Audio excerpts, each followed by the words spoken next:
नमस्ते, प्रणाम सभी को। आज हम नए पहले तो सबसे पहली बार आपको बसंत पंचमी की बहुत बहुत शुभकामनाएं। माँ सरस्वती आप सब पे कृपा करें और ज्योतिष का अच्छा ज्ञान कराए, घर में सुख समृद्धि दे और आप सब लोग स्वस्थ और प्रसन्न रहे। और आज हम शुरू करें बेसिक पराशरी का नया सेशन, नया कोर्स, जिसमें आप 4 महीने में 48 सेशन में पढ़ेंगे। बेसिक पराशरी मतलब राशियों के बारे में पढ़ेंगे, 12 राशियों के बारे में, 12 हाउसेस के बारे में, 9 ग्रहों के बारे में, इनके सिग्निफिकेशन बेसिकली आप जो मोटे मोटे तौर पे जो कम से कम आपको पता ही होने चाहिए, 15 से 20 सिग्निफिकेशन इन सब के पता होने चाहिए बेसिक में। और इसके बाद फिर हम शुरू करेंगे योग, सारे डिफरेंट तरह के योग जब बनते हैं कुंडली में। और योग के बाद हम पूरा करेंगे, स्टार्ट करेंगे डिफरेंट टाइप्स ऑफ, कहना चाहिए दशा में। हम आपको बेसिक में पराशरी की दशा का बताएंगे, महादशा, अंतरदशा, प्रत्यंतरदशा और ट्रांसिट के प्रिंसिपल। और फिर हम एग्जाम्पल स्टार्ट कर देंगे। ठीक है, तो ये तो मोटा मोटा आपका सिलेबस के अकॉर्डिंगली चलेंगे। 40 मुख्य योग हैं जो आपको करने ही करने हैं। और इन सब में आप लोगों का एग्जाम, छोटे छोटे एग्जाम भी होंगे ताकि आप लोग साथ साथ पढ़ते जाएं, क्योंकि फिर फाइनल 4 महीने के बाद आपका एक 5वें महीने में एक एग्जाम होगा बेसिक पराशरी का। और फिर एडवांस पराशरी आप उसमें जा सकते हैं अगर पास कर लेते हैं। 50% कट ऑफ है पासिंग के लिए, तो इतना तो मिनिमम आना चाहिए। और क्लासेस हफ्ते में 2 ही दिन है, तो आपको एक एक घंटे की क्लास है, लेकिन 10-10 मिनट आगे पीछे आपको चाहिए। और ऐसा रिक्वेस्ट मैं कर रही हूँ कि आप लोग कम से कम 2 घंटा हफ्ते में जो भी आप पढ़ रहे हैं उसको रिवाइज करने में लगाएं। 2 घंटे की क्लास ऑनलाइन होगी और 2 घंटा आपको अपना देना है। 4 घंटे हफ्ते में आपको देने सिर्फ बेसिक राशि को सीखने के लिए। ठीक है, तो हम आप शुरू करते हैं। जैसा कि आप जानते हैं कि आ, हमारा जो ज्योतिष विज्ञान है बहुत पुराना है, हजारों साल पुराना है। एग्जैक्टली तो नहीं पता कितने साल, बट एक अनुमान के अनुसार ये 4000 साल पुराना है। और 4000 साल पुराने ज्योतिष विज्ञान को बड़े सारे ऋषि मुनियों ने इसको पहले तो अपने शिष्यों को बताया, स्मृति के तौर पर ही याद रखते थे। बाद में इसे लिखा गया और संस्कृत में लिखा गया, बाद में इसे डिकोड करा गया, हिंदी में इंग्लिश में भी लिखा गया। और इस पे जो भी बुक्स अवेलेबल है वो इसकी कमेंट्रीज हैं। मतलब बेसिक ज्ञान तो ऋषि मुनियों ने ही लिखा है, लेकिन जो भी आज आपको जो किताबें मिलेंगी ज्योतिष पे, वो सारी कमेंट्रीज हैं, टिप्पणियां हैं जो ज्योतिष के ग्रंथों से संस्कृत से हिंदी में ट्रांसलेट करके अपनी भाषा में, अपनी योग्यता के अनुसार उन्होंने उसको डिकोड करा है। तो हम लोग जो बेसिक कर रहे हैं वो बृहद पराशर होरा शास्त्र, जो सीताराम झा जी की बुक है उसको ही फॉलो करेंगे। और आइडियली अगर आपको ज्योतिष सीखना है तो पहले एक ही ग्रंथ का अध्ययन आपको करना चाहिए, डिफरेंट बुक्स पे रेफर मत कीजिए, नहीं तो आप कंफ्यूज हो जाएंगे। ठीक है, चारू मैडम आपका स्वागत है। थोड़ा सा देर से आपने ज्वाइन किया, लेकिन कोई बात नहीं, अगली बार से टाइम से करिएगा। और आपको आज का मुहूर्त इसलिए लिया है क्योंकि आज बसंत पंचमी है। वैसे तो तिथि के हिसाब से तो कल पड़ेगी। हिंदू ज्योतिष में जो सूर्योदय के वक्त तिथि होती है वो ही तिथि मनाई जाती है। लेकिन आजकल क्योंकि आज 9:14 पे बसंत पंचमी, या कह सकते हैं पंचमी तिथि स्टार्ट हो गई, और कल ये सुबह 7 बजे से पहले खत्म हो जाएगी, तो क्षय हो जाएगा एक तरह से तिथि का। इसीलिए आज ही लोग मना रहे हैं इसको, बसंत पंचमी को। वैसे आज चतुर्थी है सुबह का देखें तो। और आज का दिन बहुत शुभ है किसी भी नए विद्या का अध्ययन आरंभ करने के लिए। और आज इसीलिए आज आपको इस क्लास के लिए सब लोगों को बोला है कि आप लोग आज अटेंड करें, ताकि ज्योतिष की जो एक गुरु से शिष्य को सिखाने की परंपरा है उसकी शुरुआत हो जाए। और फिर धीरे धीरे आप इसको पढ़ते चले जाएंगे। ठीक है, डिफरेंट बैचेज में फिर आप पढ़ सकते हैं, और कई सारे कोर्सेज हैं, वो सब आप ज्वाइन कर सकते हैं। पहले तो आज हम पराशरी करेंगे, जिसमें हम आज राशियों के बारे में पढ़ेंगे। 3 सेशन में आपकी 12 राशियां कवर होंगी। ठीक है, और पहला जो एक इंट्रोडक्शन का एक सेशन था वो मैंने आपको भेज दिया, जिसमें जनरल यूटिलिटी ऑफ एस्ट्रोलॉजी, कि हमें क्यों सीखना चाहिए ज्योतिष, एटलीस्ट बेसिक्स क्यों सीखने चाहिए। मेरे हिसाब से हर व्यक्ति को सीखना चाहिए, इतना तो सीखना ही चाहिए, ताकि वो अपने जीवन के जो बड़े बड़े डिसीजन उसे लेने हैं वो अच्छी तरह से वो कर पाए, उनको ठीक से उसको हैंडल कर सके। और बेसिक अगर पता होगा तो आप फिर किसी गुणी ज्योतिषी को जब दिखाएंगे कुंडली, तो वो जब आपको समझाएगा जो भी चीजें, तो वो आपको सही से समझा पाएगा। और ऑब्वियसली कोई ऐसे जो ठग लोग होते हैं, जो लोग जिनको ज्योतिष आता भी नहीं है और ज्योतिष के नाम पे आपको ठगते हैं, ऐसे लोगों से आपका बचाव हो सकता है ना। और अगर आपका इंटरेस्ट है, आपको अच्छा लग रहा है, आपको समझ में भी आ रहा है, तो आप इसको आगे बढ़ा सकते हैं। तो बेसिक कोर्स तो 4 महीने में पूरा हो जाएगा, फिर आपको एक एग्जाम देना होगा छोटा सा, और उसके बाद आपको उसका सर्टिफिकेशन मिल जाएगा। ठीक है।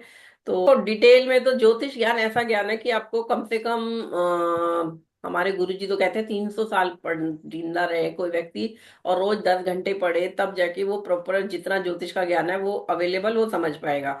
लेकिन एक, जैसे आपको थोड़ी सी नॉलेज जब हो जाएगी 4 महीने में, बेसिक मतलब राशियों के बारे में, ग्रहों के बारे में, और हाउसेस के बारे में, कुंडली कैसे बनती है, क्या इसमें मतलब कैसे बैठते हैं, उसका क्या मतलब है, तो आप एटलीस्ट इतना आप समझ पाओगे कि हाँ ये मेरे जीवन में इस समय ये चल रही है दशा, या मेरे को इस समय ये काम नहीं करना चाहिए, या यहाँ पे मैं कर सकता हूँ, मोटा मोटा आपको पता चल जाएगा। बट बिल्कुल माइन्यूटली अगर आप सोचो कि मैं प्रिडिक्ट कर लूँ कि किसी की शादी कब होगी, या कब किसी का बच्चा कब होगा, तो वो सब के लिए तो आपको कम से कम 3 साल तो पढ़ना ही पड़ेगा ज्योतिष, उसके बाद आप कर पाएंगे। अच्छा। ठीक है, तो अच्छा ये जी। तो तो बेसिक है। आप इसको पहले जी। इसलिए पहले छोटा कोर्स इसलिए कराते हैं, क्योंकि कई लोग होते हैं जो सोचते हैं हम कर लेंगे। ज्योतिष शास्त्र बहुत कहना चाहिए दुनिया का सबसे डिफिकल्ट विद्या है। लेकिन अगर कोई सच्चा इंसान है, अच्छा इंसान है, सिंसियर है, और वो एक अच्छा इंसान, मतलब ये माना जाता है जो भगवान को मानता हो, गुरु पे ट्रस्ट हो, विश्वास हो, और साथ में जो अध्ययन करा जा रहा है, बताया जा रहा है, उसको याद रखे, उसे जो भी पढ़ाया जा रहा है हम्म। उतना, तो वो आप फिर आप इसको अच्छे से समझ के जब आप प्रिडिक्शन करोगे, और अगर आप कोई गलत कार्य नहीं करते हो, कोई भी क्राइम नहीं करते हो, है ना, एक अच्छे इंसान हो, है ना, गुड पर्सन हो, तब आप इसको हम्म। जब भी कहेंगे आप इतना मोटा मोटा समझ जाओगे, आपको कोई प्रॉब्लम नहीं है, उसके लिए आपको डिफरेंट एस्ट्रोलॉजर के पास जाने की जरूरत नहीं पड़ेगी, तो मैं ही कराऊंगी आपको। बाकी अगर आपको मैथमेटिकल एस्ट्रोलॉजी पढ़नी है तो वो फिर दूसरे फैकल्टी हैं, और मुंडेन के लिए अलग है। फिर प्रश्न शास्त्र भी मैं करा देती हूँ, चर दशा भी मैं करा देती हूँ, बट वो डिफरेंट टीचर्स भी हैं, वो सब करा सकते हैं। जी, मतलब यही इंस्टीट्यूट से मतलब आगे का भी हो सकता है अगर हम हाँ चाहें तो। हाँ, 3 साल में आपके सारे कोर्स 3 साल के हम करा सकते हैं पूरे। वो आप हमारे पास तो जो 2009 से 2019 तक 10 साल पढ़ा है जापानी स्टूडेंट ने, लगातार 10 साल। ओके। मतलब दस ओके। साल में हमने, ओके। जो मैंने 3 साल में पढ़ा था और साथ में मेरी रिसर्च है 16 साल की, तो मैंने उनको 3 साल पढ़ा के फिर 7 साल रिसर्च भी कराई थी मैंने। तो पूरे 10 साल उन्होंने ओके। सीखा प्रॉपर। फिर 10 साल में ये हुआ कि अब फिर कोविड आ गया था उसके बाद 20 में, तो थोड़ा सा ये होता ना कि सबको पैसा नहीं होता कि वो पे कर पाए फीस। जी जी। तो फिर जी वो जी। लोग वैसे भी 10 साल में उन्हें मैंने उतना तो सिखा दिया था कि वो अपने आप भी स्टडी कर सकते थे। तो वो दो जी मैम। ओके। 2009 टू 2019 उन्होंने 10 साल पढ़ा। जिस स्टूडेंट ने फर्स्ट डे लॉग इन किया था वो लास्ट 2019 तक भी लॉग इन सबका रहता था। उसके बाद फिर मैंने भी सोचा ठीक है, तो ऐसा नहीं है, पढ़ने को आप पढ़ सकते हैं, 9 3 साल तो पढ़ ही सकते हैं एटलीस्ट। उसके बाद आप चाहें तो आप कंटिन्यू कर सकते हैं, नहीं तो कोई बात नहीं। ठीक है। Okay ma'am. अच्छा, ओके। फायदा ये होता है, देखो आप लोग बुक से भी पढ़ सकते हो, आप बोलोगे हम बुक्स हैं अवेलेबल, कितना भी कर लो, देखो अगर गुरु नहीं होगा तो मतलब द्रोणाचार्य की जरूरत तो पड़ती है ना। नहीं जी तो जी। हर कोई अपने आप सीख लेगा, ऐसे तो फिर बुक्स है, यूट्यूब है, इतना सब कुछ मिल जाएगा, बट स्टिल आपको एक कमी हमेशा रहेगी। तो इसीलिए एक गुरु का डायरेक्शन जरूरी है। और सबसे बड़ी बात, इतना सारा अवेलेबल है, इवन नेट पे भी आप ढूंढ लो, आपको बहुत कुछ मिल जाएगा। लेकिन बहुत आप कुछ मिल कंफ्यूज जाएगा। हो जाओगे जब आप खुद पढ़ोगे जी। ऐसे सिर्फ विदाउट गुरु। तो आप कंफ्यूज हो सकते हो, और कहते हैं ना अधूरा ज्ञान तो फिर जी का जंजाल है। तो वो फिर आपको डराएगा भी, चीजें चीजें आपको भ्रमित भी करेंगी। तो ऐसे में इसीलिए एक टीचर के थ्रू सीखना जरूरी है।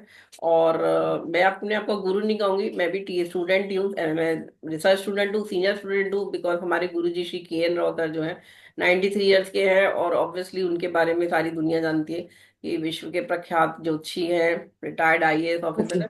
और उन्होंने जो हमें सिखाया वही हम आपको सिखा रहे हैं। हम लोग कुछ भी अपनी तरफ से इधर से उधर नहीं लगा के बताएंगे। ठीक है। और हम लोगों ने क्योंकि रिसर्च करी है, वेदांग ज्योतिष के जितने भी एस्ट्रोलॉजर्स हैं सबने रिसर्च करी है राव सर के अंडर, कम से कम 15-20 साल। तो सभी लोग ऐसे हैं जो, जितना राव सर ने हमें साइंटिफिकली रिसर्च कराई है, मतलब साइंटिफिकली रिसर्च में उन्होंने हमें ये समझा दिया है कि कोई भी चीज ऐसे नहीं लेनी है कि अगर ग्रंथ में लिखा हुआ है तो आपने वैसे ही ले लिया। देखो, आप एक जी। एग्जाम्पल मैं आपको देती हूँ। जैसे कि पुराने समय में दूसरे विवाह को बुरा माना जाता था, जी। सेकंड मैरिज को बहुत बुरा मानते थे, या विदेश जाना होता था तो बोलते थे कि ये तो खंडित हो गया, उसका धर्म ही खराब हो गया, है ना। लेकिन क्या आज ओके। सेकंड मैरिज और विदेश जाना, अब्रॉड जाना, फॉरेन कंट्री विजिट करना, काम के लिए जाना बुरा मानते हैं? नहीं मानते, नहीं। बल्कि आजकल तो अच्छा मानते हैं, अच्छा मानते हैं। है ना। इनवन लोग तो मतलब विदेश जाने को तो बिल्कुल ही बुरा नहीं मानते आजकल, है ना, क्योंकि ग्लोबलाइजेशन हो गया है।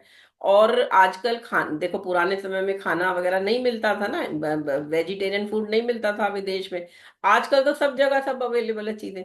तो वो चीजें प्रोसेस खत्म हो गया, है ना। दूसरे भारत में रह के भी कौन से लोग बड़ा धर्म को मान रहे हैं, है ना। ऐसा थोड़ी ना कि भारत में जो बैठे हैं वो लोग बड़े शुद्ध, बिल्कुल संस्कारी हैं। तो वो चीजें खत्म हो गई। दूसरे मैरिज भी जो है, सेकंड मैरिज का जैसे मैंने एक एग्जांपल दिया, तो सेकंड मैरिज भी इसलिए जरूरी है कि जो इंसान की अगर पहली मैरिज ठीक नहीं रही, या कोई विडो हो गया, विडोअर हो गई, हो गया, तो उस केस में क्या उसको जीवन जीने का अधिकार नहीं है कि उसकी सेकंड मैरिज नहीं हो सकती? तो इसीलिए वो सारी जो टैबू थे जो धर्म के, वो सब खत्म हो गए। और अब ये एक वैसे भी कलयुग है, ये सतयुग, है ना, त्रेता युग, द्वापर युग नहीं है, ये कलयुग है। कलयुग में सिर्फ भगवान का नाम लेना सच्चे दिल से, और दान करना सच्चे मन से, ये दो उपाय हैं सबसे बड़े, है ना। इसके साथ अगर आप एक जी। अच्छे इंसान है तो आपका मतलब आप अपना कर्म करते हैं सिंसियरली, तो आप डेफिनेटली आपको भगवान कभी भी आपको वैसे नहीं कष्ट देंगे, कोई भी अननेसेसरी आपके साथ कुछ नेगेटिव नहीं होगा। तो इतना ही कर लें तो आप बहुत बड़ी बात है। और ये सब करने के लिए ज्योतिष ज्ञान आपका सारथी बनेगा, आपको थोड़ी हेल्प करेगा। लाइफ में आपके साथ जो चीजें हैं वो क्यों है, आपके नेचर जो है वैसा क्यों है, क्यों आप दूसरी तरह से। कई लोग हैं, जैसे आप एक और एग्जांपल देती हूँ। अगर एक लड़की है 20-22 साल की, और वो थोड़ी सी मोटी है ना, और शादी के लिए वो, अब उसकी एलिजिबिलिटी है और वो शादी करना भी चाहती है, पेरेंट्स भी चाहते हैं, लेकिन अब उसका मोटापा जी। खत्म ही नहीं हो रहा। वो कोई इंस्टीट्यूट ज्वाइन कर लेती है मोटापा कम करने के लिए, है ना, कर्ल्स एंड कर्व या कोई भी ज्वाइन करती है। वहां पे उसे 1-2 महीने की ट्रेनिंग और वो सब करके, डाइट वगैरह करके उसे पतला भी करवा देते हैं। लेकिन क्या वो जी। उसे मेंटेन कर पाती है? या वो जिम चली जाती है, योगा क्लासेस ज्वाइन करती है, कुछ दिनों में वो फिर से मोटी हो जाती है। तो ऐसा क्यों हो रहा है? क्या उसके लिए ये चीजें, क्या उसकी कहीं राशि या कुंडली में ही तो नहीं है कि वो, ऑब्वियसली उसको मोटा ही रहे, मोटापा रहना ही है, वो बहुत पतली नहीं हो सकती। तो जो चीज आपके बस में ही नहीं है उसे ना ही करें तो ज्यादा अच्छा है, क्योंकि आपका टाइम एफर्ट्स वेस्ट हो रहे हैं और साथ में फ्रस्ट्रेशन भी बढ़ता है। जी। मैंने आपको एक एग्जाम्पल दिया है। ऐसा नहीं है कि वैसे तो सभी को फिट रहना चाहिए, है ना, लेकिन कहीं तो कुछ लिमिटेशंस है। या एक बच्चा जो इंजीनियर नहीं बनना चाहता, माँ बाप उसे जबरदस्ती इंजीनियर बनाना चाहते हैं, है ना, वो बार जी। बार उसको एडमिशन दिलाते हैं, वो फेल हो रहा है या नहीं कर पा रहा, तो फिर ऐसे में उसके भाग्य में कुछ और करना होगा ना। तो उसके भाग्य में क्या है, वो क्या कर सकता है, उसका पोटेंशियल कहाँ है? हो सकता है वो बहुत अच्छा सिंगर बन जाए, या बहुत अच्छा आजकल तो आपने देखा होगा रियलिटी शोज में कितने लोग आते हैं जो बीच में छोड़ छोड़ के आ रहे हैं, है ना, बिकॉज जी। उनका भाग्य नहीं है। इवन कई सारे बीटेक डॉक्टर्स भी फिल्म इंडस्ट्री में आ गए हैं, या कोई स्पोर्ट्स पर्सन बन गया, या कोई पॉलिटिक्स में आ गया। आई थिंक गौरव चड्ढा जो है, आपके वो है जो एमएलए, वो तो आई थिंक सीए सीए करने के बाद पॉलिटिक्स में आ गए, है ना। तो चार्टर्ड अकाउंटेंसी करी और इतनी अच्छे से मतलब पढ़ाई भी करी, ठीक रहा, लेकिन एक करियर उनका किस में आ गया, पॉलिटिकल करियर हो गया। तो कहीं तो कुछ चीजें हैं जो हम लोगों को नहीं पता, लेकिन अगर ज्योतिष जानते होंगे या ज्योतिषी से अगर सलाह लेंगे तो वो आपको एक डायरेक्शन दे देगा कि आप कहाँ जाओ, और वो पैसा और एफर्ट्स जो आप लगा रहे हो। इनफैक्ट एक और एग्जांपल देती हूँ आप लोगों को। जैसे अब ये आईएएस की तैयारी करते हैं, कितने बच्चे आईएएस के लिए लगते हैं और कितने कर पाते हैं, है ना, सिविल सर्विसेज यूपीएससी का एग्जाम, माँ बाप उनके लिए लाखों रुपए खर्च करते हैं, बच्चा भी, जो भी स्टूडेंट है वो भी मतलब कई साल लगा देता है। मेरे पास ऐसे ऐसे लोग आए हैं कुंडली दिखाने जो 5-5 साल का, 5 बार का अटेम्प्ट करके फ्रस्ट्रेट होके कि अब उनका क्लियर ही नहीं हो रहा, और पैसा भी लगा दिया, जिंदगी के 5-6 साल भी लगा दिए, और फाइनली वो फ्रस्ट्रेट होके सुसाइड करना चाह रहे। लेकिन अगर उनके भाग्य में राजयोग था ही नहीं, जो गवर्नमेंट जॉब, जो हम्म। यूपीएससी जैसी जॉब है, अगर उनके भाग्य में थी ही नहीं, तो फिर इतना समय क्यों वेस्ट करा उन्होंने? माँ बाप ने भी फॉल्स एक्सपेक्टेशन रखे ना, बच्चा कुछ और कर सकता है जी। वो लड़का, है ना। और ऐसे लोगों को मैंने काउंसलिंग भी करी है, और अच्छा करा भी है उन्होंने। मेरे पास लाइव एग्जांपल है जो मैं आपको दे सकती हूँ, जहाँ वो मैनेजर्स बन गए, बैंक मैनेजर बन गए, कॉर्पोरेट में आ गए, अच्छा कर रहे हैं वहां पे। लेकिन मतलब आईएएस डायरेक्शन नॉट मिल देयर जाता फॉर है। दिस। हम्म। डायरेक्शन मिल जाता है मेनली, कि क्या बिल्कुल। हमारे मतलब इसके हिसाब से सूट करता है, हम्म। हमारे कुंडली के हिसाब से क्या सूट करते हैं प्रोफेशन, वो बिल्कुल। डायरेक्शन मिल जाता है। बिल्कुल हर कोई इंसान, देखिए अगर सचिन तेंदुलकर को बोला जाता कि वो सिंगर बन जाए, तो क्या वो बन सकता था? नहीं ना, उसको वो बना था जी क्रिकेट के लिए, क्रिकेट के लिए, और वो क्रिकेटर बन के इतना फेमस हो गए। या अगर लता मंगेशकर जी को बोला जाता कि तुम इंजीनियरिंग कर लो, या तुम ये पढ़ो, तुम क्रिकेटर बनो, बट वो तो she was born to become a singer, और वो इसमें बहुत अच्छा एक्सेप्शनली वेल किया उन्होंने।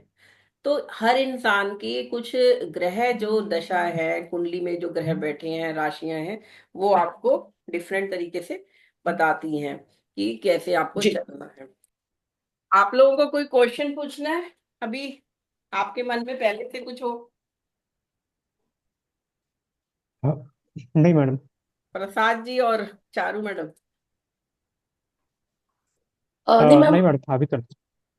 नहीं, वैसे आप लोगों ने सीखा है ज्योतिष कि नहीं? नहीं मैम, लेकिन ऐसा मतलब लास्ट 2-3 इयर्स में मतलब कुछ इतनी अनरीजनेबल चीजें हुई हैं लाइफ में। हम्म। सब मतलब अच्छा टाइम होते हुए भी काफी कुछ ऐसी चीजें हुई हैं, तो मुझे सोचने में वो मजबूर किया कि क्यों मैंने वैसे डिसीजंस लिए, या हम्म।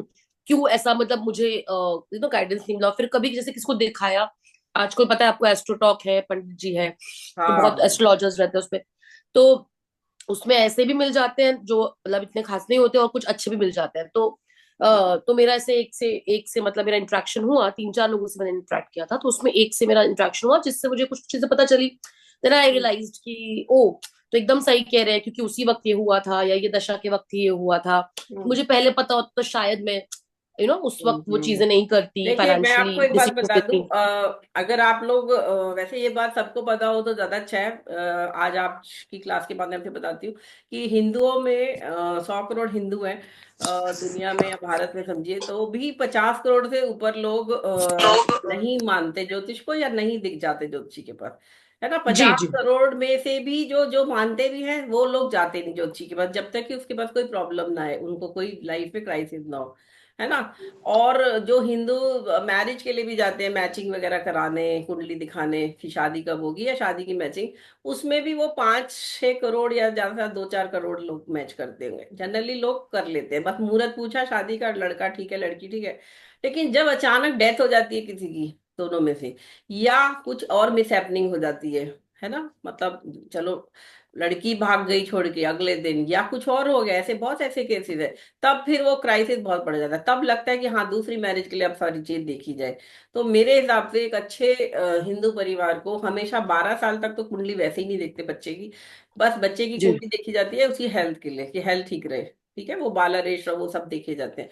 12 साल का जब बच्चा हो जाए, तब किसी एक अच्छे दिन माँ बाप को अपने बच्चे की कुंडली एक अच्छे ज्योतिषी को दिखानी चाहिए, ताकि उसके लिए एक रोड मैप बन जाए कि वो बच्चा किस में कहाँ पढ़ना है, क्या पढ़ेगा, क्या कर सकता है। 12 साल पे उसकी एक बार कुंडली पूरी दिखाई जानी चाहिए, उसके बाद 12 के बाद 15 पे दिखाओ, फिर 18 पे दिखाओ, फिर 21 पे दिखा लो, है ना। इस तरह से आपको हर 2 या 3 साल में दिखानी चाहिए बाद में, लेकिन उससे पहले नहीं। और इमरजेंसी हो तो आप जरूर दिखा सकते हैं, क्योंकि आपको एक गाइडेंस मिल जाएगी कि वो व्यक्ति, बच्चा क्या करेगा, इंजीनियरिंग करेगा नहीं करेगा। अच्छा चलो 12 साल का बच्चा है, अब उसकी हाइट अगर नहीं बढ़ रही है, या वो उसकी हाइट क्या होगी, अब हम माँ बाप चाहते हैं बच्चा 6 फुट का हो, और बच्चे की हाइट 5'5", 5'4" से ऊपर जा नहीं रही, है ना।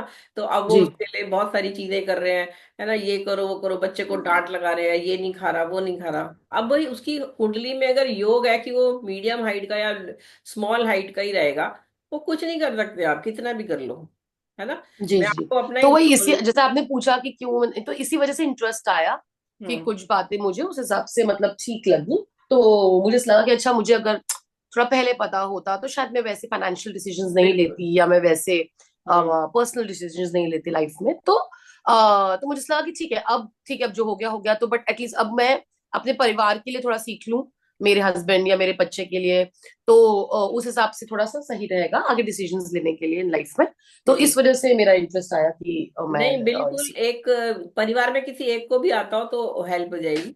एटलीस्ट मोटा मोटा पता चल जाए। और दूसरे जब आपको जैसे पता है, जैसे एक और एग्जांपल देती हूँ। मेरे पास आई थिंक 10 साल हो गए, 10-12 साल। हमारे एक पड़ोसी है, उनकी बेटी एलिजिबल हुई शादी के लिए, क्योंकि वो 24 की हो गई थी और बीटेक हो चुका था, जॉब भी कर रही थी 2 साल से। और उसकी कुंडली वो दिखाने आई कि इसकी शादी कब होगी, और देखिए तो मैंने देखा कुंडली में तो शादी 28 से पहले है ही नहीं। है ना। अब जी 28 से पहले है नहीं, 4 साल तक अगर वो रिश्ते देखते रहेंगे तो लड़की भी परेशान हो जाएगी, माँ बाप भी थक जाएंगे। अब शादी तो 4 साल बाद ही है। तो जब लेट मैरिज है तो मैंने उसे ये बोला, इसको आप एमटेक करा लो या एमबीए करा लो, और उसके बाद इसको और भी थोड़ा कुछ काम कर ले, पीएचडी भी चाहे तो कर ले, कर सकती है, लेकिन शादी इतनी जल्दी नहीं है ना। अब अगर वो जी जीवन साथी या मैट्रिमोनी, किसी भी तरह की, भारत मैट्रिमोनी, शादी.com, ये सारे पोर्टल पे उसका रिश्ते के लिए डाल देते हैं कि नहीं हमें तो करनी है शादी, और वो 1-1 लाख रुपया लेते हैं फीस। है ना, ज्यादा, पचास ओके हजार 1 लाख जो भी है। या किसी मैरिज मैचिंग वालों को, ब्यूरो को देंगे, मैरिज ब्यूरो को 50,000 साल का। और वो 4 साल तक ये देते रहेंगे। शादी तो उसकी 28 के बाद होनी है, और 28 के बाद ही हुई उसकी शादी। ठीक है। तो जी उन्होंने वो जी टाइम और एफर्ट जो लगना था वो सब नहीं किया, वेस्ट नहीं हुआ उनका। उस लड़की को भी मैंने बता दिया, उसका कोई अफेयर भी था, मैंने ये भी बता दिया कि ये शादी उससे नहीं होने वाली। दैट इज वॉट उसको पता है। फाइनली वही हुआ, उसने 28 के बाद शादी हुई, अरेंज मैरिज हुई, बताया था एक बेटी होगी, बेटी हो गई। और कैसे उसका आगे सब चलेगा। ये तो एक एग्जांपल दे। जी 15-15 साल, जो 15 साल पहले एक है, सिंगापुर में बैठी है वो लड़की। अभी वो सिंगापुर में थी, अभी वो सिडनी आ गई है। उसका भी यही है, 15 ईयर्स का बता दिया था, वो सब सही निकली। 15-15 साल से लोग प्रिडिक्शन ले रहे हैं, क्योंकि वो चीजें वैसे वैसे हो रही है। क्योंकि हम हो लोगों ने रही है। उसको अध्ययन किया है, तो हम उसको प्रॉपरली गाइड कर सकते हैं। और मैं इसलिए बता रही हूँ, मैंने भी ये जो शास्त्र का अध्ययन किया, क्यों किया ज्यादा, कि when I was very young, 10 years की थी मैं, हमारे यहाँ पंडित आते ही रहते थे, और कोई भी पंडित ठीक से नहीं बताता था। जी तो पूछो आप क्या, हम मैं क्या बनूंगी, मैं पूछती थी। तो वो बोलते थे, अच्छा करोगी बस, अच्छा हो जाएगा, सब अच्छा होगा बस। ये गोलमाल आंसर नहीं चाहिए हमें। गोलमाल जी आंसर से नहीं चलेगा, हमें पूछना है। अगर मैंने साइंस पढ़ा, मैं डॉक्टर बनना चाहती थी, इंजीनियरिंग या डॉक्टर इंजीनियर, और दोनों में से किसी में नहीं लिया मैंने। मतलब कंप्यूटर इंजीनियरिंग में डिप्लोमा किया, और फिर ग्रेजुएशन आर्ट्स में करके, फिर एमबीए करके, फिर पीएचडी करी। तो लेकिन किसी ने क्लैरिटी से तो नहीं बताया। साइंस तो मैंने पढ़ी, 12th तक पढ़ी, हम्म फिर और बायोलॉजी भी पढ़ी। लेकिन एडमिशन तो उस समय कितनी कम सीट होती थी, 25-30 सीट होती थी इंजीनियरिंग की, और 25-30 हम्म सीट होती थी मेडिकल की। सिर्फ एम्स में एडमिशन कैसे हो जाएगा जब भारत में इतने सारे लोग बच्चे। तो उस समय कोचिंग भी नहीं थी हमारे टाइम में। 92 का मेरा 89 का मेरा 12th स्कूलिंग पास है। तो उस समय ये सब नहीं था, है ना। तो आपको क्लैरिटी से बताना, आज की डेट में इतने सारे ऑप्शन अवेलेबल है, तो आज भी बच्चा कंफ्यूज होता है कि मैं किस में जाऊं, मैं ये कम्युनिकेशन में जाऊं, इलेक्ट्रॉनिक्स में जाऊं, जी सिविल में जाऊं, मैकेनिकल इंजीनियरिंग में जाऊं, अगर वो इंजीनियरिंग के लिए पूछ रहा है। कई बच्चे ऐसे भी मेरे पास आते हैं जो कहते हैं हमें तो आईआईटी करना है, और मेरे को दिख रहा है कि उनको आईआईटी में तो एडमिशन मिलेगा नहीं, उनका तो एक मिडिल मिडिल लेवल जो कॉलेज है उसमें एडमिशन हो रहा है, हम्म प्रीमियम कॉलेज में नहीं हो रहा। तो अब बच्चा क्या कहता है, मेरा इस साल नहीं हुआ, अब मैं अगले साल ट्राई करूंगा। नीट का एग्जाम देते हैं बार बार, नहीं हो रहा। अगर हम्म डॉक्टर बनना ही नहीं है तो कहाँ से हो जाएगा भाई। तो मैं ये नहीं कह रही कि हम उसे डिस्करेज करेंगे, लेकिन बच्चे को एक बार थोड़ा सा मोटा मोटा बता दो, नहीं तो बच्चा ओवर फ्रस्ट्रेट होके सुसाइड अटेम्प्ट कर सकता है। ऐसा भी होता है। हम्म तो इसीलिए हम्म ये ज्योतिष का ज्ञान, और एक बार प्रॉपरली अगर उसकी एजुकेशन, प्रोफेशन, ये सब दिखा दी जाए, उसकी लाइन क्लियर हो जाती है। कई बच्चों की काउंसलिंग में जैसे होता है, उसको इलेक्ट्रॉनिक्स मिल रहा है, आगे जाके सिविल मिल रहा है, आगे जाके वो सिविल में ट्रांसफर हो रहा है, क्योंकि वो पढ़ नहीं पा रहा उसको। तो वो भी ड्रॉप ले रहा है, नहीं ले रहा है, या मेडिकल में जा रहा है, डेंटल में जा रहा है। मैंने तो बहुत बच्चों की कुंडलियां देखी हैं, और जी सही सही उनकी। मैम, जैसे आपने बोला कि फर्स्ट 12 इयर्स नहीं दिखाते हैं, तो जैसे तो फिर बनवानी भी नहीं चाहिए तब तक कुंडली बच्चों की, नहीं बच्चे की? नहीं, कुंडली बनवानी तो चाहिए आप, चाहे वो आप महीने भर बाद बनवाओ, 40 दिन पे बनवाओ। कुंडली इसलिए बनवानी है कि देखिए, पहले तो छोटा बच्चा जब पैदा होता है तो वो बीमार भी हो सकता है, कई बार बच्चों को जॉन्डिस होता है, कोई जी जी। और बीमारी हो जाती है, और बालारिश के योग भी होते हैं, है ना। बालारिश होता है कि 12 साल तक के बच्चे की डेथ हो सकती है। तो कुंडली ओके। इसलिए बनवानी होती है कि बच्चे का कोई ऐसा बालारिश का योग तो नहीं है कुंडली में कहीं। मैंने 9 दिन के बच्चे की भी कुंडली देखी है, जिसके बच्चे के हार्ट में छेद था, और वो 9 दिन का बच्चे का, मेरे को अमेरिका से या कहाँ से आया था वो मेल, और उन्होंने फिर अपने फादर मदर दादा दादी सबकी कुंडली दी, और कुंडली में बाला रिश्त तो था, है ना। बहुत उसको हमने डीपली स्टडी किया, क्योंकि उसकी सर्जरी होनी थी बच्चे की, और बच्चा ओके। बचेगा भी कि नहीं, है ना। तो that is okay. Very dangerous. और उनके यहाँ बच्चों की डेथ वगैरह भी ऐसा कुछ था। तो बहुत सारे उसमें कॉम्बिनेशन योग और बहुत सारी टेक्निक्स हमें लगानी पड़ती हैं। इनफैक्ट मैंने वो कुंडली ओके। गुरु जी को भी दिखाई थी अपने, एंड उसके बाद हमने उनको प्रोडिक्शन भेजा था। उसके लिए हमने उपाय, ओके। पूजा क्या करनी है ना, तो वो सब भी करना पड़ता है। तो कुंडली आप दिखाएंगे जरूर, 12 साल से पहले दिखा सकते हैं, लेकिन सिर्फ हेल्थ के लिए देखी जाएगी। ठीक है, ऐसा नहीं पूछ सकते कि वो बच्चा क्या पढ़ेगा, क्या बढ़ेगा आगे, वो सब बात। ओनली हेल्थ, हम्म। उनकी हेल्थ ठीक रहे। और हेल्थ कब ठीक हो जाएगी, चलो मान लिया, चलो खराब है, ठीक है, आईसीयू में था, आईसीयू से बाहर आ जाएगा, उसके बाद 6 महीने बाद कोई प्रॉब्लम तो नहीं हो रही है ना, साल भर बाद। तो ये सब के लिए आप जरूर दिखा लो एक बार प्रॉपरली कुंडली बनवा के। उसके बाद फिर 12 साल पे वो पंडित आपको बता देगा, अच्छे, लेकिन अच्छे पंडित को दिखाओ। ये तो फ्रॉड और जो ये लोग है ना, जो जो आपको फिर अच्छा, आप बोलोगे मैडम हम कैसे पता लगाएं अच्छा पंडित। हाँ, हमें कैसे पता होगा, सही बात। हाँ, तो उसके लिए भी मैं बता देती हूँ। जिस पंडित को, पहले तो उसकी एजुकेशन कंफर्म कीजिए, कहाँ कितना पढ़ा लिखा है, प्रॉपर अच्छी एजुकेशन है, पढ़ा लिखा है। और उसके साथ उसका ये, अगर वो विद इन 5 मिनट्स जब आप उनके पास जाते हैं, वो अगर आपको उपाय बताने लग जाता है कि ये आप ये हवन करा लो, ये अंगूठी पहना दो, ये नग बना दो, ये पूजा करानी पड़ेगी, तो वो फ्रॉड है, समझ लीजिए। एक ओके। अच्छी कुंडली देखने वाला ज्योतिषी, जो ज्ञानी ज्योतिषी है, उसको कम से कम 15 से 20 मिनट तो कुंडली को चेक करने में लगेंगे कि ये कुंडली सही भी है कि नहीं। क्यों? क्योंकि बच्चे का जो जन्म का समय है ना, जन्म जो हो रहा है उसके, और एस्ट्रोलॉजर का मैं आपको ये बता रही थी कि आप जब आपको कुंडली दिखानी है, एक तो आप एक अच्छे दिन जाओ तो ज्यादा अच्छा है, कोई शुभ दिन हो, अमावस पे मत जाओ, है ना, और कोई ग्रहण हो उस दिन मत जाओ, है ना। और साथ में आप किसी शुभ दिन जाओ, जैसे आज बसंत पंचमी अच्छा दिन है, या और भी कोई शुभ दिन है, उस दिन जा सकते हैं। साथ में आप जो ज्योतिषी है उसकी क्वालिफिकेशन पता हो, उसका प्रूफ अवेलेबल हो कि is a good person.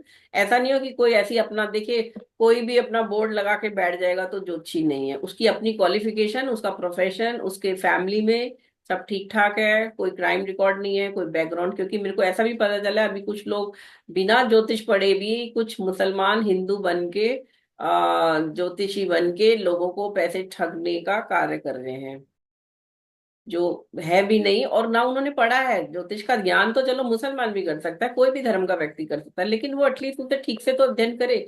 Without any degree, without any qualification वो कैसे ज्योतिष कर रहे हैं, है ना। तो वो सब नहीं है। और वो ऐसा व्यक्ति क्या होगा, विद इन 5 मिनट, जो फ्रॉड होगा वो आपको विद इन 2-3 मिनट, 5 मिनट के अंदर आपको अपना कोई प्रोडक्ट बेचने लग जाएगा, मेरा ये सामान ले लो, वो ले लो। और ज्योतिष के नाम पे जीरो होगा, ज्योतिष से संबंधित कोई बात नहीं करेगा। हवन करा लो, ये स्टोन पहन लो, माला पहन लो, ये सब करेगा। तो ये सब बकवास है। पहली बात तो कुंडली जब आए तो वो व्यक्ति जो कुंडली को पहले तो चेक करे, जो जो नॉलेजेबल एस्ट्रोलॉजर होगा उसे चेक करेगा। कैसे चेक करेगा? उसके बायोफैक्ट्स देखे जाएंगे। उस व्यक्ति, बच्चा है, सपोज मानो एक 15 साल के बच्चे की कुंडली दिखाने कोई गया, तो वहां पे वो उस 15 साल का बच्चा है, तो उसका कोई बड़ा भाई बहन है कि नहीं, वो कुंडली देख के बताएगा जो चीज है ना। माँ बाप का प्रोफेशन क्या है, पिताजी क्या करते हैं, उनका प्रोफेशन क्या है ना। बच्चे के छोटे भाई बहन है कि नहीं, ये बताएगा देख के, या है नहीं है वो कंफर्म करेगा। 2 भाई हैं छोटे, दो दो बहनें हैं बड़ी, ये सब चीजें वो बायोफैक्ट्स कुंडली में दिखने दें। उसके बाद फिर वो उसकी, बच्चे की उसकी हाइट कितनी है, उसका कॉम्प्लेक्शन क्या है, क्या वो चश्मा लगाता है नहीं लगाता, ये सारी चीजें उसकी ऐसी हैं जो जो उसमें वो बदल नहीं सकता। आप बोलोगे वो तो कॉन्टेक्ट लेंसेज भी लगा सकता है, हाँ, लेकिन आप पूछ तो सकते हो ना, आई साइड वीक है नहीं है, कोई एक्सीडेंट हुआ था, ये सब चीजें। क्योंकि कुंडली की जो टाइम है ना, टाइम ऑफ बर्थ, उसमें अगर एरर आ गया, तो आपकी कुंडली पूरी की पूरी गलत बन जाएगी। इसलिए मैं बता रही हूँ कि कुंडली में 12 घर होते हैं। ठीक है, कुंडली में जो 12 घर होते हैं उसमें 12 राशियां बैठती हैं। पूरब दिशा में जो राशि होती है वह आपका पहले घर की राशि बनती है। ऐसा मान के चलो, जैसे एक फ्लैट में अगर एक एक बिल्डिंग है जिसमें 12 फ्लैट है और हर घर में कोई कोई फैमिली रहती है हर फ्लैट में, तो अब अगर शर्मा जी रहते हैं ग्राउंड फ्लोर के उसमें, तो हम उनके घर का एड्रेस जो है, अगर 1A है तो वो 1A में हम बोलेंगे, है ना। और अगर गुप्ता जी रहते हैं 5B में, तो वो 5B एड्रेस है। तो मेरे को बताने में आसानी होती है ना। उसी तरह से जो हमारा आसमान है, आकाश है, जोडियक है, उसको हमने 12 भागों में बांट दिया है। उनके एड्रेसेस के रूप में हमने राशि के नाम रख दिए, है ना। अब वो राशियां, क्योंकि पृथ्वी चक्कर काट रही है सूर्य के चारों ओर, चंद्रमा चक्कर काट रहा है पृथ्वी के चारों ओर, वो दोनों ऑर्बिट जहां कट रही हैं उन पॉइंट्स को भी एक नाम दे दिया गया है। वो राहु और केतु ग्रह के रूप में नाम दे दिया है। राहु केतु कोई ग्रह नहीं है, लेकिन उन पॉइंट्स पे इतना मैग्नेटिक फोर्स है कि उनको भी नाम दिया है। और बाकी जो ग्रह है, सूर्य, चंद्रमा, और ये जो हमारे एक हफ्ते में 7 दिन होते हैं, उनके नाम से 7 ग्रह हैं। टोटल 9 ग्रह हैं। अब वो 9 ग्रह उन 12 भागों में कहीं ना कहीं बैठेंगे। तो मुझे अगर बताना है कि चंद्रमा इस भाग्य में बैठा है, तो उस जगह का कोई नाम होना चाहिए ना। इसीलिए उनका नाम राशियां राशियां उन एड्रेसेस की तरह है जो हमें बताती हैं कि आकाश में कोई ग्रह कैसा बैठा है। ठीक है, तो आपको जी। इससे सहूलियत होगी कि अगर अमेरिका में कोई बैठ के देख रहा है, या इंडिया में बैठ के देख रहा है, या जापान में देख रहा है, तो वो उस राशि में है। हमें कोई रिलेटिव बताना नहीं पड़ेगा, बस ये बताना है वो उस राशि में बैठा है। तो हमें बताने में आसानी होगी। बेसिकली राशि भी कोई ऐसी कोई चीज नहीं है, वो तो एक स्पेस का पार्ट है जहाँ कुछ ग्रुप ऑफ स्टार्स मिलके एक आकृति बना रहे हैं जो किसी चीज से रिजेम्बल करती है। जैसे लियो राशि है, तो वो लियो राशि में ऐसा है कि आप देखोगे अगर लियो राशि को आसमान में, तो वो एक ग्रुप ऑफ स्टार्स हैं। अगर उन स्टार्स को डॉट से जोड़ दो आप, तो वो एक सिंह की, लियो की लॉइन की आकृति बनाते हैं। तो इस तरह से डिफरेंट डिफरेंट राशियां हैं डिफरेंट आकृति की, जो कि बेसिकली आसमान का, हमारे जोडियक का, स्पेस का पार्ट है। ठीक है, इसी तरह 12 राशि हैं। और आज तो हम 12 राशियों के रूप में जोडियक को देख रहे हैं। आज से हजारों साल पहले वैदिक युग में राशि से पहले नक्षत्र बेस्ड था, मतलब 27 नक्षत्र थे और पूरे आकाश को 27 पार्ट्स में बांटा जाता था। नक्षत्र का युद्ध आज भी हम करते हैं, लेकिन 27 नक्षत्र की जगह अब हम 12 राशि पे ज्यादा मेन करते हैं। एक एक राशि में सवा दो नक्षत्र आ जाते हैं। ठीक है, बेसिकली अगर एक सर्कल आप देखो, तो एक सर्कल जो आसमान है उसको हम 360 डिग्री का एक सर्कल होता है, तो 360 डिग्री को हम 12 भागों में बांट रहे हैं, तो 30-30 डिग्री की एक राशि बनती है। अब अगर बच्चे का जन्म होता है, अमेरिका में हो, भारत में हो, जापान में हो, किसी भी कंट्री में, सुबह हो, दोपहर हो, शाम हो, रात हो, कब हो, जब भी हो, उस समय उस जगह का जो लॉन्गिट्यूड लैटिट्यूड है, उसके हिसाब से उसकी ईस्ट डायरेक्शन में यानी पूरब दिशा में जो राशि दिखेगी पृथ्वी से, वो राशि उसका पहला घर की राशि बनती है। कुंडली में 12 घर होते हैं। ये देखिए, मैं आपको दिखाती हूँ। ये कुंडलियां हैं, ये नॉर्थ इंडियन स्टाइल है, ये साउथ इंडियन स्टाइल है, और ये है ईस्ट इंडियन स्टाइल। 3 तरह से कुंडली बनती है। और बेसिकली कुंडली या ज्योतिष क्या है? बेसिकली ज्योतिष शास्त्र जो है वो हमारा वो शास्त्र है जो हमें, जो हमारे आकाश में प्लैनेट्स हैं उनकी स्थिति के द्वारा किसी व्यक्ति के बारे में, किसी पृथ्वी पर जितने भी जीव जंतु हैं उनके बारे में, या पृथ्वी के बारे में होने वाले इवेंट्स के बारे में बताता है, उनकी प्लेनेटरी पोजीशन के द्वारा। ठीक है, 3 तरह से कुंडली बनती है। हम लोग नॉर्थ इंडियन स्टाइल करेंगे। साउथ इंडियंस के लिए मैं साउथ इंडियन स्टाइल में कराती हूँ।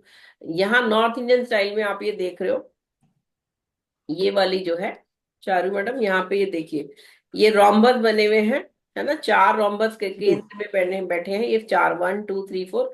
और ये ट्राइंगल्स हैं, 8 ट्राइंगल हैं। बेसिकली आपको एक रेक्टेंगल बना के इसके सेंटर पॉइंट्स लेने हैं 4 साइड के, और उनको जोड़ना है, और फिर 2 डायगोनल बनाने हैं। इस तरह से नॉर्थ इंडियन कुंडली के 12 घर बनाए जाते हैं। साउथ इंडियन में जी। आप, साउथ इंडियन स्टाइल जो हॉरोस्कोप बनाने का है, उसमें आप इस रेक्टेंगल में इस तरह से लाइंस डाल के, पहले एक लाइन इधर से कर दी और फिर इनके 2-2 भाग कर दिए। अब यहाँ जो लेफ्ट हैंड साइड जो आप देख रहे हो, ये हमारा नॉर्थ इंडियन कुंडली जो है, यहाँ पे जो पहला घर है वो कुंडली का, यानी पूरब दिशा में जो राशि होगी वो होगी ये वाली, जो बीच में 1 नंबर जहाँ लिखा हुआ है। इस समय इस ये पहला घर भी है और ये राशि भी यहाँ पे 1 नंबर है। जी। इसके बाद इसे असेंडिंग ऑर्डर में 1 से 12 तक बिठा दिया गया, 12 राशियों को। इसको हम काल पुरुष की कुंडली भी कहते हैं। काल पुरुष जैसे वास्तु पुरुष होता है, वैसे ही काल पुरुष मतलब कि जो मेष राशि जो पहली राशि है। देखिए सर्कल में कहीं ना कहीं से तो शुरू करना पड़ेगा, है ना। तो हम एक राशि से शुरू कर रहे हैं जिसका नाम हमने मेष राशि रखा है, एरीज इंग्लिश में कहते हैं, और उसको हम डेजिग्नेट करते हैं 1 नंबर से। ये 1 नंबर यहाँ लिखा हुआ है। और ये घर भी पहला है, कुंडली का पहला घर भी यही है, और यहाँ पे राशि भी पहली है। दूसरा घर ये है जहाँ 2 नंबर लिखा है, ये सेकंड राशि। और इस तरह से सारी राशियां और हाउसेस सेम है। साउथ इंडियन स्टाइल में राशियां फिक्स्ड होती हैं और हाउसेस, यहाँ पे ये जो देख रहे हैं ना 1 2 3 4, ये सब राशियां ही हैं। और इसमें हाउसेस मूव करेंगे। हाउसेस मतलब जो कुंडली में सपोज करो पूरब दिशा में तुला राशि थी, ठीक है, जब जन्म हुआ बच्चे का 7 नंबर से डेजिग्नेट होती है तुला राशि। आप लोगों को ये राशियां सीक्वेंस वाइज याद करनी होंगी। ये देखिए यहाँ मैंने आगे दे दी है, ये देखिए समझ में आ रहा है। यहाँ पे एरीज और मेष 0 से 30 डिग्री, ये बेसिकली इस सर्कल के पार्ट ही हैं टोटल, है ना। 30 to 60 डिग्री टॉरस राशि, वृषभ, जेमिनी तीसरी राशि है, जेमिनी और मिथुन, और लास्ट में आ जाएगी पाइसिस और मीन राशि जो कि 330 से 360 डिग्री होगी। लेकिन अब एक एक डिग्री का बोलने में थोड़ा वो लगता है, तो इसीलिए इनको 12 राशियों के नाम से हम बोल देते हैं। एरीज राशि में अगर कोई ग्रह बैठा है 5 डिग्री पे, तो मुझे पता है कि वो 0 to 30 डिग्री के बीच में आ रहा है दो डेग के।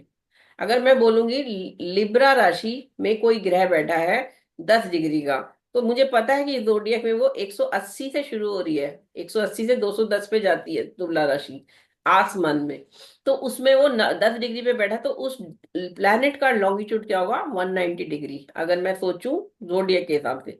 अदरवाइज आप लिब्रा में 10 डिग्री बोल सकते हैं। तो बेसिकली ये एड्रेसेस हैं, कोई ग्रह किस पॉइंट पे बैठा है। देखो आप एक सोचो, आप लोग एक कमरे में बैठे हो, और उस कमरे में अगर एक व्यक्ति एक कॉर्नर में बैठा है, दूसरा सेंटर में बैठा है ना, और एक साइड में बैठा है, तो आप लोगों को आपस में जब एक दूसरे को देखोगे या बातचीत करोगे, तो जो सामने बैठा है आपके उसको आप ठीक से अच्छे से देख सकते हो, जो आपके पीछे बैठा है उसको आप ठीक से आप नहीं देख पा रहे हो, है ना। तो एक जी। डिफरेंस आएगा आपके कम्युनिकेशन में। ऐसे ही ये राशियां जो है, जब कुंडली में समझ लियो ये एड्रेसेस हैं, और जो प्लैनेट्स हैं वो लोग हैं जो उस कमरे में बैठे हैं। तो अब ये ग्रह एक दूसरे को जब देखेंगे तो डिफरेंट कॉम्बिनेशन बनेंगे। हो सकता है जो व्यक्ति बैठे हैं वो आपस में मित्र हो, तो दो मित्र जब एक दूसरे को देखेंगे आमने सामने तो ज्यादा अच्छा रिजल्ट दे सकते हैं, बातचीत करेंगे, एक दूसरे को हेल्प कर सकते हैं। और अगर आगे पीछे बैठे हैं या शत्रु बैठा है सामने आपके, है ना, और फिर बातचीत हो रही है, तो ऑब्वियसली कोई सारे डिफरेंट रिजल्ट्स होंगे। उसी तरह ये कुंडली है इस समय की जो आपने आज क्लास ज्वाइन करी है, 2 फरवरी 2025 सुबह 9:30 बजे। दिल्ली की कुंडली मैंने बनाई है। आप लोग अपनी अपनी जगह जहाँ पे हैं वहां की कुंडली बना सकते हैं, और उस कुंडली से डिसाइड हो गया रहेगा कि आपका आगे आने वाला जो 4 महीने का कोर्स है वो कैसा होगा। दुनिया में ना केवल व्यक्ति की कुंडली बनती है, बल्कि हर इवेंट की, दुनिया में जो कुछ भी हो रहा है, युद्ध हो रहा है, बारिश हो रही है, बजट आ रहा है, कोई भी इवेंट लाइव हो रहा है, वो सब चीजों का एक पर्टिकुलर मुहूर्त टाइम पे वो हो रहा है, और उस टाइम के हिसाब से उस लॉन्गिट्यूड लैटिट्यूड जिस पे वो हो रही है चीज, उस दिन की कुंडली बनेगी और वो बताएगी उसका भविष्य। किसी को कुछ मैम जिसका बर्थ टाइम वगैरह पता नहीं होता है, जैसे बहुत लोग हैं जो गांव में होते हैं, मेरे फैमिली में है, तो उनके पेरेंट्स ने रिकॉर्ड नहीं किया, ज्यादा बच्चे थे, तो दैट हैपेंस, तो फिर कैसे उनका बताया जा सकता है? बिल्कुल ऐसा बताया कुछ जा है सकता है। एस्ट्रोलॉजी? बिल्कुल मैं उसी पे आ रही हूँ। अब ये जो आप कुंडली में घर देख रहे हो, अगर मान लो एक बच्चे की कुंडली है, सपोज आज 9:30 बजे एक बच्चा पैदा हुआ, ठीक है, 2 फरवरी 2025 दिल्ली में, तो ये उसकी कुंडली बनेगी। अब ये जो कुंडली का ये घर, मैंने आपको बोला ये घर पहला घर था जो आपने देखा था ना, कुंडली में नंबर लिखे हुए थे, पहला घर, दूसरा घर, तीसरे घर में 2 नंबर राशि है, ये राशि को दिखा रहा है, वैसे ये घर तीसरा है, यहाँ जुपिटर बैठा है, चौथा घर में मंगल बैठा है, पांचवा घर ये है जहाँ पे 4 नंबर राशि है। ये पांचवा घर जो है वो उसके पूर्व पुण्य है, पूर्व कर्मा है। और इसी तरह छठा, सातवां, आठवां, नौवां, नौवां घर जो है वो उसके माता पिता पिता का घर है बेसिकली। चौथा घर माता का है। तो अब आपने जैसे बोला उसकी अगर किसी की कुंडली नहीं है, सपोज इसकी मदर या फादर की कुंडली नहीं है और उन्हें कुछ पूछना है, तो मैं क्या करूंगी, इनके बच्चे की यानी इस कुंडली को देखूंगी और इस कुंडली से उसके पिता के बारे में, उसकी माँ के बारे में बता दूंगी। क्योंकि हर व्यक्ति की जो जीवन है वो इंटरकनेक्टेड है। आपकी कुंडली से आपके पिता के बारे में, माँ के बारे में, भाइयों के बारे में, बहनों के बारे में, सिबलिंग के बारे में बता सकते हैं। ये कुंडली का सातवां घर है, इससे आपके स्पाउस के बारे में, है ना। ये आप है लगन जो होता है, ये पहला घर जो है वो लगन कहते हैं उसे, असेंडेंट इंग्लिश में, असेंडेंट एएस जो लिखा है असेंडेंट। ये आपके बारे में बताएगा। और ये सातवां घर है, उसका अपोजिट जो होता है वो आपके स्पाउस का घर है। तो अगर किसी की कुंडली नहीं है तो हम उसके उसके जो बच्चे हैं या क्लोज रिलेशन हैं जो भी, उनके द्वारा हम पता लगा सकते हैं। ठीक है। तो ऐसा कोई जरूरी नहीं है। फिर एक ये तो एक मेथड है इंटरकनेक्टेड डेस्टिनी। इसके बाद एक प्रश्न कुंडली, प्रश्न शास्त्र भी है जिसमें हम प्रश्न पूछते हैं। जब ज्योतिषी के पास व्यक्ति आता है अपना प्रश्न पूछता है तो उस समय की कुंडली बनती है। ये इतना अद्भुत ओके। शास्त्र है ज्योतिष शास्त्र की। उस समय की कुंडली से भी प्रश्न का उत्तर दिया जा सकता है।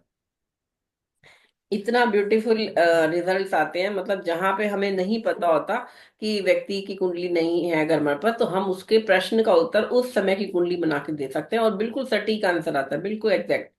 प्रश्न शास्त्र भी बहुत अद्भुत शास्त्र है, ज्योतिष का एक भाग है वो शास्त्र आप तब पढ़ते हो जब आप ये 3 साल का अच्छे से कोर्स पूरा कर लेते हो, जब आपको इंडिविजुअल हॉरोस्कोप देखना आ जाता है, तब आप फिर प्रश्न शास्त्र पे अध्ययन करते हैं।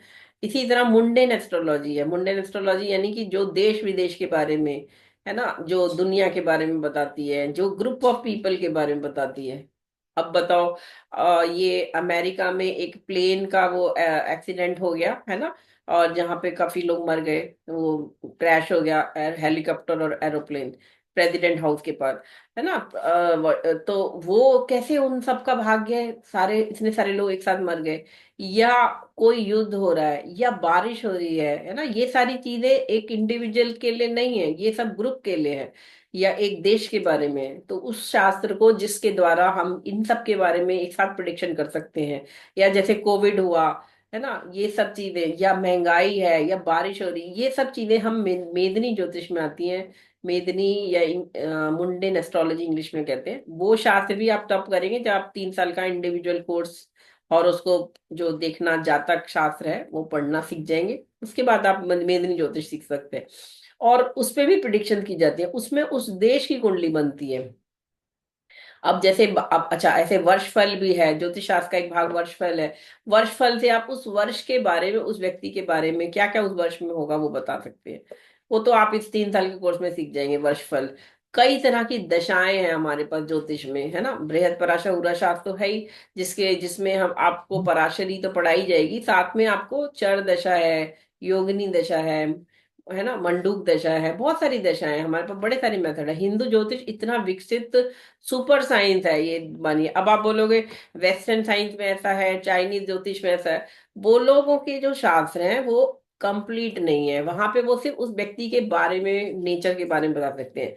लेकिन हिंदू ज्योतिष ऐसा शास्त्र है जो आपको ना केवल टाइमिंग ऑफ इवेंट, वो व्यक्ति के जीवन में वो कब होगा, वो दशा सिस्टम जो हमारा है हिंदू ज्योतिष का, वो बहुत ब्यूटीफुल सिस्टम है। There are 99 types of method, 99 तरह की दशाएं हैं जिसके द्वारा आप ज्योतिष, एक इवेंट को 99 तरीके से आप प्रेडिक्ट कर सकते हो, 99 तरह के मेथड यूज करके। और एक अच्छा ज्योतिषी कम से कम 2-3 दशाएं यूज करेगा आपको प्रिडिक्ट करने के लिए। इसीलिए मैंने बोला एक अच्छा ज्योतिषी तो कम से कम 1 घंटा लगाएगा एक कुंडली पे, तब जाके वो प्रिडिक्शन सही देगा। और जो ये फ्रॉड लोग होते हैं, ये लोगों को आता भी नहीं होता, और ये तो 2 मिनट में ही अपने मन से कुछ बोल के उपाय पे ले आते हैं आपको। तो आप इजीली पकड़ सकते हो कि कौन ज्योतिषी है और कौन फ्रॉड है। ठीक है चारू मैडम। जी जी जी। ठीक है। तो ये कुंडली भी आपको मिलेगी, ये आप रखेंगे, इससे आपको पता चलेगा कि आपका आगे क्या होगा। जब आप लोग राशियां पढ़ लोगे, हाउसेस पढ़ लोगे, प्लैनेट्स के बारे में पढ़ लोगे, तब मैं इसके ऊपर आऊंगी, इस कुंडली पर फिर से, जो मैं आपको बताऊंगी कि ये क्या बता। मैम, एक क्वेश्चन था। जैसे मैंने एक दो और लाइक वेबिनार्स लिए हैं।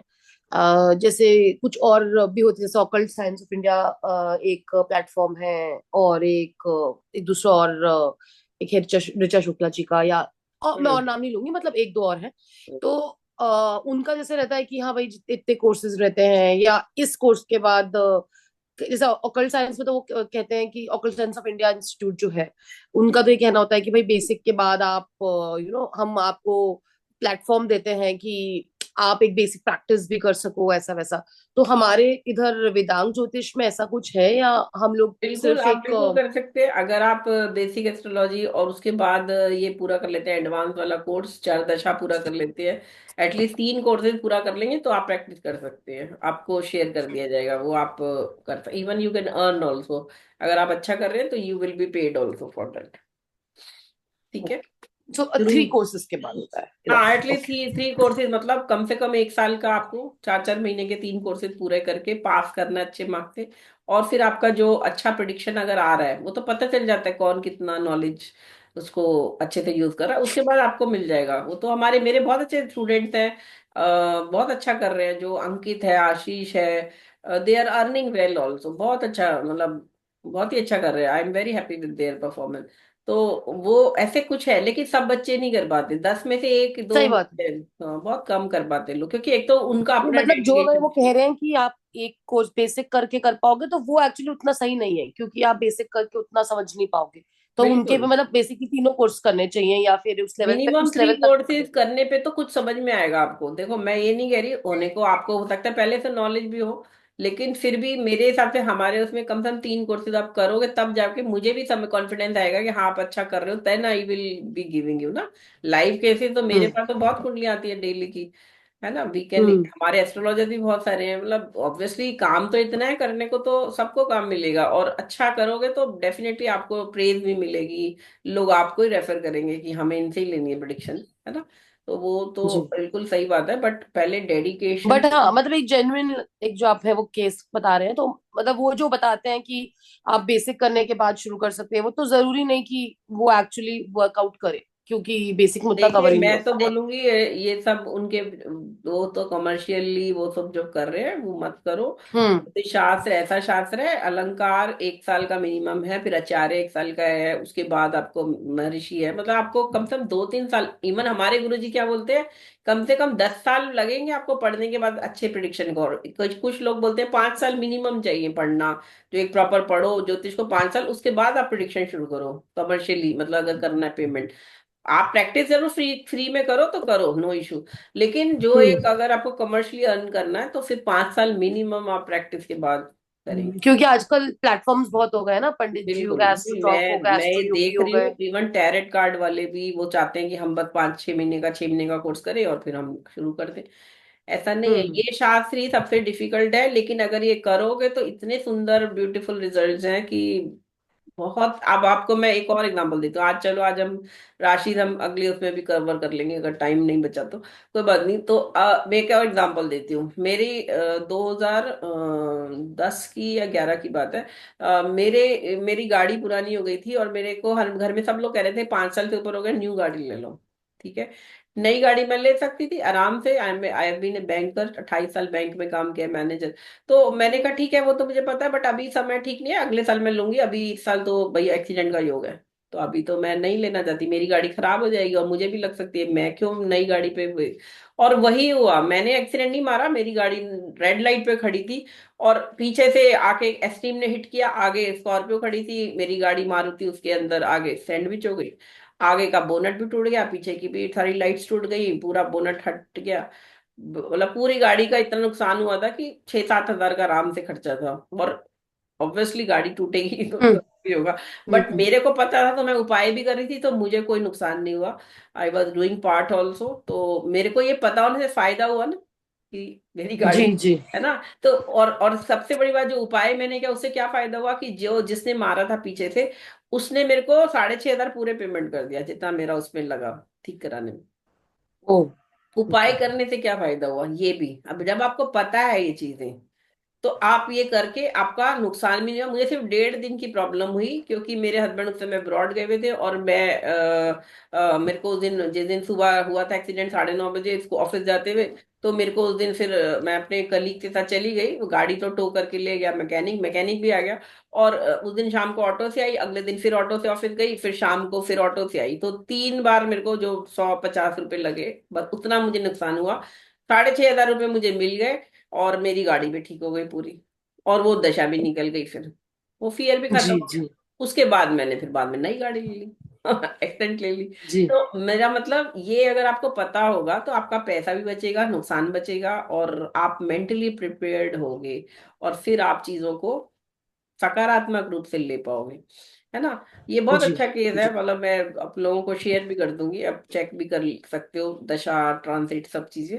वो तो आप जब प्रिंसिपल, जब आपका पूरा कोर्स हो जाएगा तब आप देख लेना। लेकिन ये चीजें आपको बहुत हेल्प करेंगी, छोटी छोटी चीजें लाइफ में, है ना, बहुत छोटे छोटे जी चीजों में, है ना। कभी आपकी कुंडली में ऐसी दशा चल रही है कि पेनल्टी लग जाएगी गवर्नमेंट से, चालान हो रहे हैं, है ना, या इनकम टैक्स का ही कुछ आ गया, ये सब चीजें जब वो दशा है तो आपको पता होगा, तो ये बहुत हेल्प करेगी आपको। नहीं तो अचानक होगा तो बहुत प्रॉब्लम हो सकती है, नुकसान भी हो सकते हैं। तो कोई बात जी नहीं, जी हर एक की कुंडली में कहीं ना कहीं ग्रह तो बैठेंगे। तो अब आपको जी कभी ना आज कभी का जो, बैठते ही हैं। हाँ, आज का जो मेन लेसन बेसिक है, वो है कि आपको ये 12 राशियां कंठस्थ करनी है सीक्वेंस से, है ना। इंग्लिश में कर जी लीजिए, हिंदी में कर लीजिए।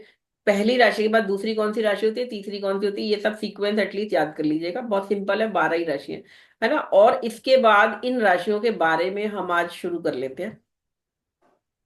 पहली राशि है जो जोडियक की, वो है एरीद राशि, ठीक है। अब हर राशि के कुछ गुण हैं, जैसे एक व्यक्ति है ना, किसी को गुस्सा ज्यादा आता है, कोई शांत रहता है, किसी को मीठा पसंद है, किसी को कड़वा पसंद है या खट्टा पसंद है। तो हर राशि कोई ना कोई स्पेसिफिक ट्रेट्स को दिखाती है, ठीक है। कोई व्यक्ति बहुत जल्दी जल्दी जिसके मूड बदलते हैं, कोई बहुत देर में चेंज होता है। तो अब एरीज राशि जो है वो एक मूवेबल राशि है ना। सभी 12 राशियों को 3 भागों में बांटा है। 4 राशियां मूवेबल हैं, 4 राशियां फिक्स्ड हैं, फिक्स मतलब स्टेबल रहती है ज्यादा, और 4 राशियां डुअल हैं, मतलब उनकी प्रवृत्ति दोनों तरह से, कभी वो मूवेबल हो जाती है, कभी वो डुअल हो जाती है, ठीक है। तो एरीज राशि जो है ये मूवेबल राशि है, चर राशि, हिंदी में कहते हैं चर। जनरली जो लोग एरीज राशि के होते हैं वो बहुत एक्टिव होते हैं, मोबिलिटी होती है उनमें, वो हर चीज को तुरंत, फटाफट, है ना, एक्टिव जिसे कहते हैं ना, प्रोएक्टिव, प्रोएक्टिव में आती है। और वो बहुत ऐसे लोगों की अगर कुंडली में ग्रह भी ऐसे बैठ जाए जो मूवेबल होते हैं, तो फिर तो, या जो ऐसा दिखाते हैं, तो उनकी लाइफ में बहुत ज्यादा एक्टिविटी रहेगी। तो ये याद रखिए, पहला ट्रेट मेष राशि का, चर, मूवेबल। दूसरा, हर राशि की एक आकृति बनती है आकाश में, ये जब जिन स्टार से मिलके बनेगी, जिनको आप जोड़ेंगे तो मेष बनेगा, मतलब एक मेढा जो है, रीत बनेगा। तो वो 4 लेग्ड है ना, 4 लेग्ड है। तो अब ये 4 लेग्ड का मतलब क्या है, जब आप इसको, इस राशि के सिग्निफिकेशन को प्रश्न शास्त्र में यूज करोगे, प्रश्न शास्त्र में जब कुंडली बनती है, और सपोज एक प्रश्न किसी ने किया कि मेरे घर में चोरी हो गई है, तो कौन मतलब मेरे, चलो सोने की अंगूठी चोरी हो गई, या मिस खो गई है घर में, किसी लेडी आई आपके पास, वो बोल रही है, तो अब वो पूछ रही है किसकी, क्या, कौन ले गया। तो अब यहाँ अगर क्वाड्र रूप राशि है, ये 4 पाया राशि है मेष, तो अगर मेष राशि का रोल आ रहा है प्रश्न कुंडली में, तो इसका मतलब है कि वो कुंड जो लेके गया है वो 4 पाँव वाला है। अब 4 पाँव वाला तो कोई जानवर हो सकता है, या तो डॉग होगा या बिल्ली होगी, है ना। तो इसका मतलब घर में जो पेट है या कोई है, उसने वो गलती से वो अंगूठी उसके साथ अटक गई, उसके पट्टे में अटक गई, या उसने उठा के कहीं गिरा दी। चोर नहीं आया था घर में, या किसी मेड ने चोरी नहीं गई है। तो ये राशि का जो ये एक सिग्निफिकेशन है कि ये 4 पाया राशि है, ये बता रही है कि ये 4 लेग्स वर्ड से रिलेशन आ रहा है। तो ये सिग्निफिकेशन आपको हेल्प करेगा जब आप प्रश्न शास्त्र में देखोगे। और भी कई तरह से इसका यूटिलाइजेशन होगा, लेकिन ये आपको याद रखना है। डायरेक्शन क्या है इसका, पूरब, ईस्ट डायरेक्शन को दिखाती है। मान लो एरीज राशि आपके कुंडली के चौथा घर, जो आपकी प्रॉपर्टी को दिखाता है, आपके घर को दिखाता है, वहां ये राशि आ रही है। इसका एक स्वामी है, हर राशि का एक स्वामी बनेगा। देखिए, सूर्य और चंद्रमा की एक एक राशि होती है। लियो राशि सूर्य की होती है और चंद्रमा की कैंसर राशि होती है। बाकी जो 10 राशियां हैं उसमें दो दो राशियों का एक एक ग्रह स्वामी बनता है। राहु केतु को कोई ग्रह नहीं माना गया, इसलिए उनको स्वामी नहीं माना गया किसी राशि का। लेकिन जो बाकी 5 ग्रह हैं, सूर्य चंद्रमा और राहु केतु को छोड़ के जो बचे 5, वो हैं मंगल, बुध, बृहस्पति, शुक्र और शनि। इन पांचों ग्रहों को दो दो राशियां दी गई हैं जिनके ये स्वामी हैं। इन्हें कहा जाता है they are the lords of these rashi. तो एरीज राशि और एंड स्कॉर्पियो राशि। एरीज 1 नंबर राशि और स्कॉर्पियो 8 नंबर राशि, इनके स्वामी मंगल हैं। तो मंगल का जो ग्रह का जब आप सिग्निफिकेशन पढ़ोगे तो आपको पता चलेगा कि वो व्यक्ति को कैसा बनाते हैं। थोड़ा गुस्से वाला होगा, लीडरशिप क्वालिटी होंगी। तो जो राशि है वो अपने स्वामी के हिसाब से नेचर भी दिखाएगी। ये ईस्ट डायरेक्शन को दिखाती है। चौथे घर में अगर एरीज राशि आ गई और उसका स्वामी मंगल भी अच्छा बैठा है तो ये दिखाएगा आपका घर ईस्ट फेसिंग होगा, है ना।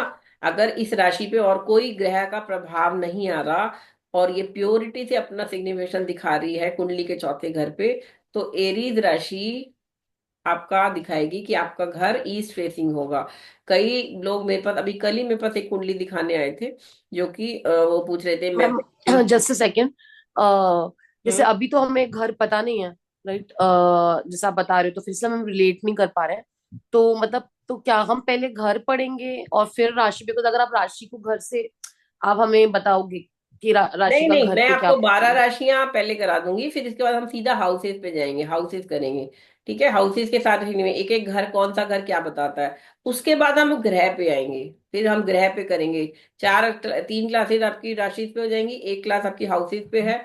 उसके बाद 3 क्लासेस आपकी प्लैनेट्स पे होंगी। 9 प्लैनेट है, तीन तीन एक दिन में करेंगे, या ज्यादा भी ले ओके। सकते हैं हम उसमें। इस तरह से आपकी 10-12 क्लासेस तो बेसिक इन पे हो जाएंगी। इसके बाद फिर हम आगे शुरू करेंगे योगा और वो सब।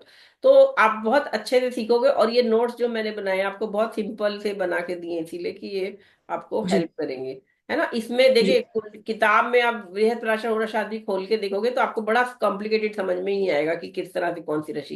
ये बिल्कुल क्रिस्टल क्लियर मैंने लिख के बनाए हैं आपको।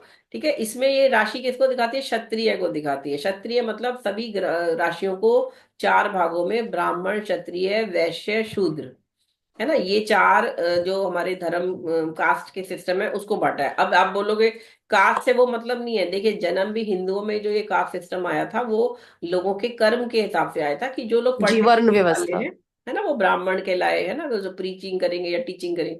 जो क्षत्रिय मतलब जो सिक्योरिटी, सिक्योरिटी, जो एक सोल्जर है या कोई आपको प्रोटेक्शन दे रहा है, उनको क्षत्रिय वंश में माना गया, जो जो जो वेपन का यूज करके प्रोटेक्ट करेंगे सोसाइटी को। और वो क्षत्रिय है, तो ये एरीज राशि जो है वो क्षत्रिय राशि कहलाती है। तो इसके इसमें बॉर्न हुए हुए लोग बहुत बोल्ड होते हैं। It denotes courage related to king, soldier, defence services, police, BSF, security guard. तो इससे संबंधित उनका प्रोफेशन हो सकता है अगर इस राशि का प्रभाव कुंडली के 10वें घर पे आए। 10वां घर कौन सा होता है? वो 10वां घर आपका प्रोफेशन का हाउस दिखाता है। और ना केवल हम D1 कुंडली, जो मेन कुंडली बनती है जन्म के वक्त, उसको देखेंगे। इसके साथ मैं आपको डिविजनल चार्ट्स में भी कुछ 5-6 डिविजनल चार्ट कराऊंगी। डिविजनल चार्ट मतलब वर्ग कुंडली बनती हैं, जो स्पेसिफिकली कैसे बनती हैं वो भी बता देंगे आपको। उससे फिर हम कंफर्म करते हैं उस प्रॉमिस को। ऐसा नहीं कि सिर्फ जो मेन कुंडली में जो आ गई स्थिति उससे हम बता देते हैं। कई सारे मेथड्स हैं, वो सब आप आगे सीखोगे। तो जी। ये राशि बेसिकली इंसान को बोल्ड बनाएगी, क्योंकि इसका स्वामी मंगल है जो कि नेचुरल बॉर्न बोल्ड है। इसके बाद ये राशि 1 नंबर है, ऑड साइन है ना, विषम राशि। ऑड साइन जनरली राशियां, ऑड राशियां जितनी है ना, 1, 3, 5, 7, 9, 11, ये राशियां विषम राशि हैं, ऑड साइन है, और ये मेल साइन है। जितनी भी ऑड राशियां वो मेल हैं, जितनी भी इवन साइन राशियां हैं, 2, 4, 6, 8, 10, 12, ये स्त्री राशियां कहलाती हैं, फीमेल साइन। ठीक है। इस अब हर राशि, कोई रात्रि बली होगी, कोई दिन बली होगी, और कोई दोनों में बली होगा। इसका मतलब यह है कि एक व्यक्ति देखिए, कई लोग दिन में अच्छा पढ़ते हैं, पढ़ लेते हैं, सीख जाते हैं, रात को उनसे काम नहीं होता। और कुछ लोग रात को बहुत अच्छा पढ़ते हैं। कई बच्चे ऐसे होते हैं जिनको दिन में वो खेलते रहते हैं, उनको नहीं पढ़ा जाता, कंसंट्रेशन भी नहीं कर पाते। नाइट में वो बहुत अच्छा पढ़ पाते हैं और अच्छा कर लेते हैं। तो हर व्यक्ति एक जैसा नहीं है। ऐसे आप अपने बच्चे को बार बार बोल रहे हो, अरे तू पढ़ता नहीं है, दिन में नहीं पढ़ रहा, अरे वो रात को 1 घंटे पढ़ के उसका कवर हो जाता है सिलेबस।